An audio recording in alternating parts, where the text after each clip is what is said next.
बड़ी खबर निकलकर सामने आ रही है। 20 से 25 अप्रैल तक सीमांचल का दौरा करेंगे एआईएमआईएम चीफ असदुद्दीन ओवैसी।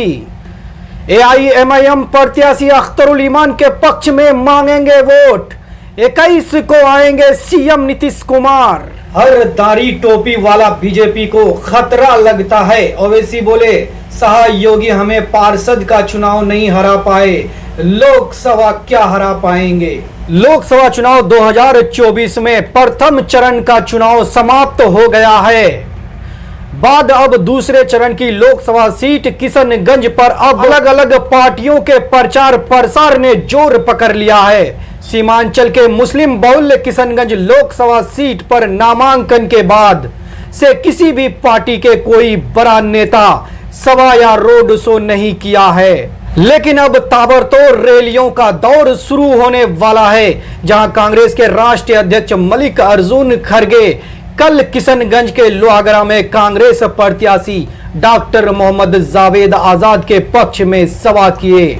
वहीं एआईएमआईएम पार्टी के नेता आदिल हसन ने बताया कि 20 अप्रैल को party supremo barrister Asaduddin Owaisi Kishanganj आ रहे हैं। वो लगभग 5 दिनों तक यही कैंप कर पार्टी प्रत्याशी अख्तरुल ईमान के पक्ष में कई सभा, जनसंपर्क अभियान और रोड शो करेंगे।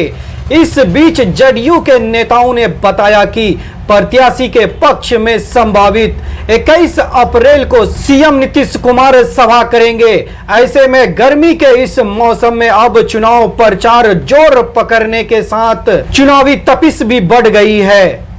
जो दाढ़ी वाला है, जो टोपी पहनता है, वो बीजेपी को खतरा लगता है। देश की आजादी के लिए ना लड़कर जो लोग बुज़दिलों की तरह अंग्रेज को माफीनामे दिखाते रहे, वो हमें अमन के लिए खतरा बता रहे हैं। अमित शाह योगी हमें पार्षद का चुनाव नहीं हरा पाए, फिर लोकसभा का चुनाव कैसे जीतेंगे। ये हैदराबाद के सांसद असदुद्दीन ओवैसी हैं। हैदराबाद लोकसभा सीट पर 40 साल से ओवैसी परिवार का दबदबा है। इस बार भी वो जीत को लेकर कॉन्फिडेंस में हैं। उनके सामने बीजेपी ने माधवी लता को उतारा है, जो 3 तलाक और हिंदुत्व पर दिए बयानों की वजह से चर्चा में रहती हैं। तेलंगाना की सभी 17 सीटों पर चौथे फेज में 13 मई को होंगी वोटिंग। गोलकोंडा में इलेक्शन कैंपेन के दौरान एआईएमआईएम चीफ असदुद्दीन ओवैसी ने दैनिक भास्कर से बात की। उन्होंने पीएम मोदी, राम मंदिर, सीएए, हिजाब और मुख्तार अंसारी पर खुलासा जवाब दिया। उनसे सवाल पूछा गया, साउथ में बीजेपी पूरी ताकत लगा रही है, क्या लगता है कुछ नतीजा निकलेगा? बीजेपी को तेलंगाना में कितनी सीटें मिल सकती है? जवाब दिया, बीजेपी कितने सीट लाएगी ये तो मुझे नहीं मालूम, लेकिन हमने एक ऐसा काम किया है जिससे तेलंगाना में बीजेपी को झटका लगेगा।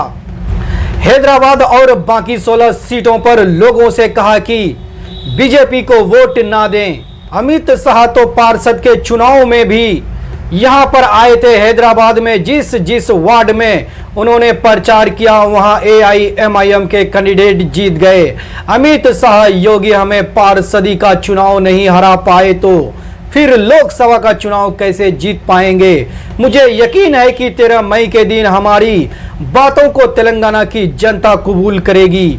फिर उनसे सवाल पूछा गया। बीजेपी कैंडिडेट माधवी लता ने कहा कि अब वे आपसे सांसद में ही मिलेंगे। आप कब माधवी लता से मिलना चाहेंगे? जवाब दिया, ये इलेक्शन की हवाई बातें हैं। मैं हैदराबाद से 2 बार विधानसभा और 4 बार लोकसभा चुनाव जीत चुका हूं। ऐसी बातें सुनना मेरे लिए कोई बड़ी बात नहीं है। विपक्ष के नेता ऐसा बोल रहे हैं तो बोलने दीजिए, असली रिजल्ट तो जनता देगी। इसी तरह का न्यूज़ देखने के लिए मेरे चैनल पर बने रहें और सब्सक्राइब नहीं किए हैं तो सब्सक्राइब, कमेंट भी कर दीजिए।